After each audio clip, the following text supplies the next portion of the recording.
We are learning more about what happened inside a Spokane Valley apartment where deputies shot and killed a man. 48-year-old Roy Jacobs Jr. called to turn himself in on an arrest warrant. When deputies arrived, there was a confrontation and he was shot. Jacobs died at the hospital, and tonight we may know why. KXLY4's Ian Cull joins us now. And Ian, what happened? Well, Nadine, we're learning from court documents that we obtained today that deputies were called to the home when they went inside of one of the apartments behind me.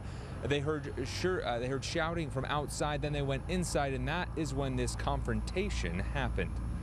Search warrants made public today show 3 deputies went into apartment 20 Saturday morning.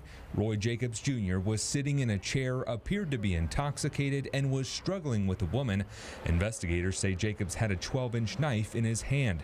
Deputies asked him to drop it, but he didn't. At one point, deputies took the woman away from Jacobs and out of the room. Jacobs' niece, Tracy Dowd, was in the apartment and told us Saturday what she remembered. He had a knife that was in a big, thick case that was in the chair behind him.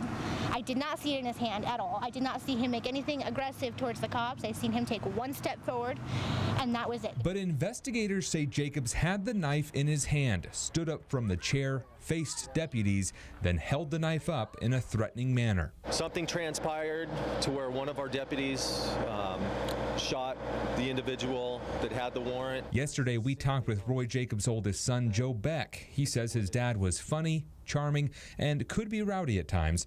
Beck says the entire family is upset, but also confused why deputies had to use lethal force. Wondering why that had to happen this way. Beck also told us his dad was a plumber, and we actually talked to him in December of 2008 on a story about frozen pipes. Oh yeah, sometimes we're 20, 30 calls backed up. While the investigation into what happened Saturday morning is far from over, documents give us a glimpse of what transpired.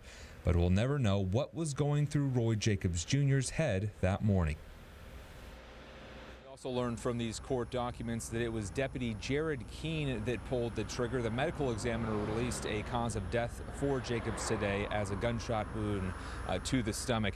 The Spokane Investigative Regional Response Team will continue investigating, then forward the investigation to the county prosecutor. Reporting live in Spokane Valley, Ian Cull, KXLY4 News.